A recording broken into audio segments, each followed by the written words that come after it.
Welcome back. It's just me, the Masochist Masculist, and when I last left off, I was promising you a video that discussed the victim blaming of men and the public mockery of the Becker case and the how and why of that, and how it is used to condone Kieu Becker's actions by society, and how it's used to denigrate the victim of her crimes, her husband. So I got to the victim blaming piece, but I didn't really get into the public mockery of the case so much. So that is what I'm going to discuss now, and then I'm going to give some tips to the women watching if they want to not be misandrous and if they want to fight the misandry that's surrounding this case. And then I'm going to leave off with some encouraging words for men and for humanity in general and for Kieu Becker's husband specifically. Now, I'm going to primarily discuss the CBS show The Talk and its reaction to the Kieu Becker case. If you haven't seen it, I suggest you watch it now. The link is below my video, because it is the best example of the sort of disrespectful public mockery that is surrounding this case. I hope you've watched the video now. If you have, I hope you noticed the two most prominent aspects, both pertaining to Sharon Osbourne: her lack of empathy for Kieu Becker's husband, and her shallow, inappropriate to the situation emotional reactions. There's also actually some evidence that Kieu Becker incited this case, because when the Arnold Schwarzenegger case came out, she said that if a man did that to her, she would put his penis in a garbage disposal, which is what Kieu Becker did. As you can see in that video, if she believes that she incited the case, she has no remorse for it. Now looky, what do I have here? A list of the symptoms of sociopathy, actually. Now, the first one I'd like to call your attention to is lack of remorse, shame, or guilt. The person does not see others around them as people, but only as targets and opportunities. The second one is shallow emotions, listed after that. They're outraged by insignificant matters, yet they remain unmoved and cold by what would upset a normal person. And then the third one I want to call your attention to is callousness and lack of empathy. They have only contempt for others' feelings of distress and readily take advantage of them. This sounds to me like Sharon Osbourne. Sharon Osbourne is a sociopath. Now, what's happening to Sharon Osbourne? She's taking some time off from The Talk to gather her bearings. Hopefully, she'll be gathering her bearings permanently. But if I had my way, since she's obviously a sociopath, she would be taking some time off to explore the inside of a mental institution. So why is she getting away with just a slap on the wrist? Remember the case of William Zanzinger, anyone? He beat a black maid to death in the 60s, and he just died, but he got away with a slap on the wrist too. I see a lot of parallels between that case and this case. In the case of William Zanzinger, he was rich, powerful, and sociopathic, just like Sharon Osbourne. In addition, he also went after a black woman. In the 60s, it was considered more acceptable to hate on black people, similar as to what it is to hate on men today. So why is Sharon Osbourne getting away with just a slap on the wrist? Because she's rich, powerful, sociopathic, and because she went after the target it's considered acceptable to hate. It's a combination of her calculations and institutionalized misandry. Sharon Osbourne wasn't the only one present in the whole thing, of course. She had 4 co-hosts, some 100 people or so in the studio audience, and millions of viewers at home. Now, I have a feeling that 3 of her co-hosts actually had some misgivings about the stuff Sharon Osbourne was saying. I also have a little bit of trouble believing that out of some 100 members of the studio audience, not one of them had any misgivings, and out of the millions and millions of viewers at home, I'm sure that some of them must have had misgivings about what Sharon Osbourne was saying. So what we're really witnessing here is a Martin Niemöller-esque I didn't speak up sort of situation. We're witnessing a group of people who themselves witnessed an injustice and said nothing. The co-host could have told her off. Instead, they egged her on. The studio audience could have booed. Instead, they laughed. And the viewers at home could have turned off their TVs. Instead, they just sat there like a bunch of brain-dead zombies tuning in. And I think the question women need to ask is the same one Martin Niemöller asked. If we don't speak up when straight men, gay men, transgender people, anyone who isn't straight women are under fire, who's going to speak up when straight women are under fire? So, we really need to ask ourselves, shouldn't we condemn this?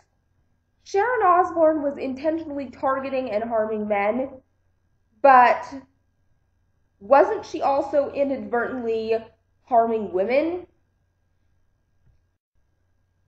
And the answer there would be yes.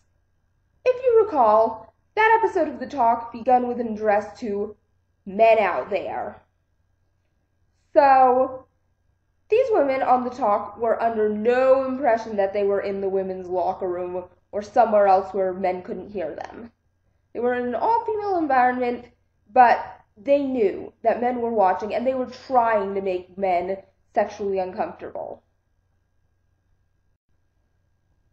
But if women can stand behind making men sexually uncomfortable, then what are men going to learn about women? That we hate men? That we're scary? That we're dangerous? I'm sorry, hatred just leads to more hatred. I mean, I know it's immature to hate an entire sex because you've been wronged by some members of it, but that is how the human mind operates. It operates in generalizations, and I've known plenty of people, feminists and MRAs, who have been driven to hate the opposite sex by a belief that the opposite sex hates them. So what are the women of The Talk really doing?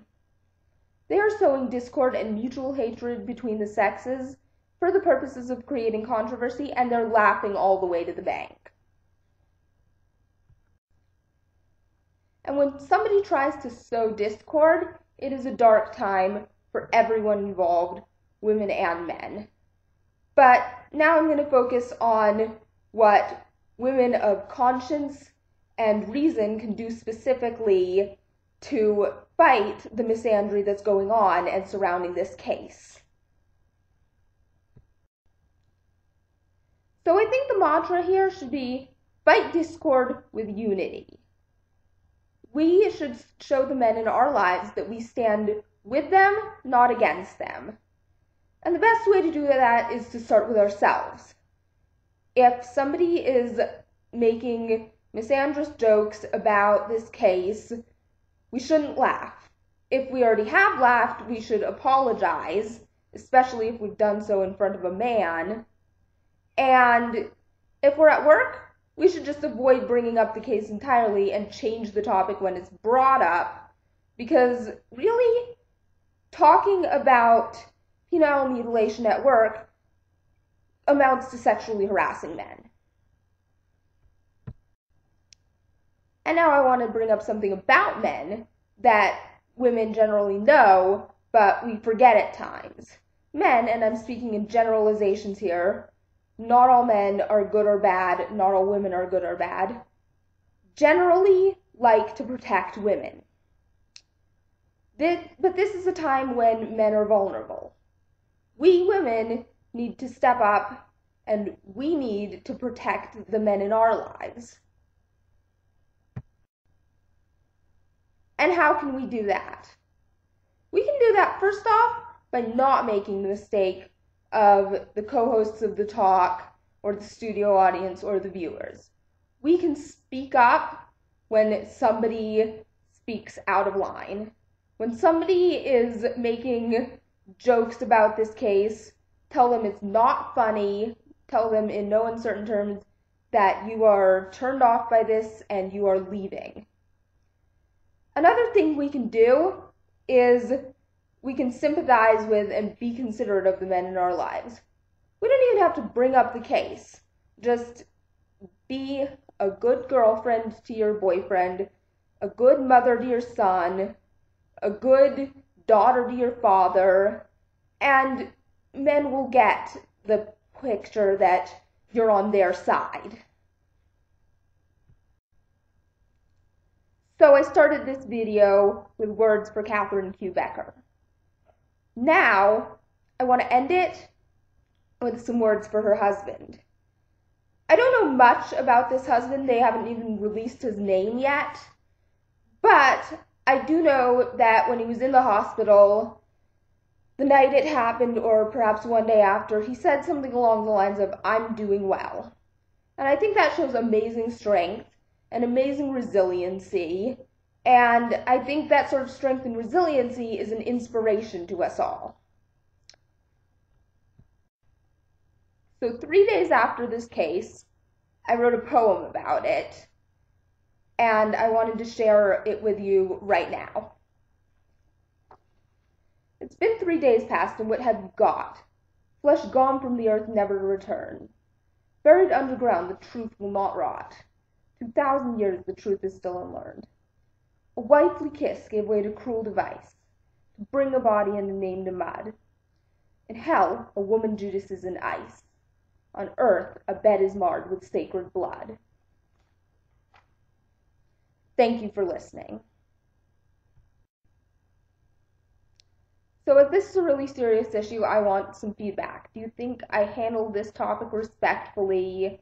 Is there anything I missed?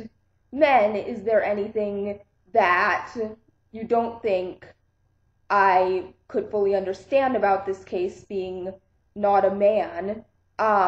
Women, is there anything you want to ask about the case to men? And generally, just, is there anything you thought worked or didn't work in my analysis of the case? So, that's all I want to know. Thanks.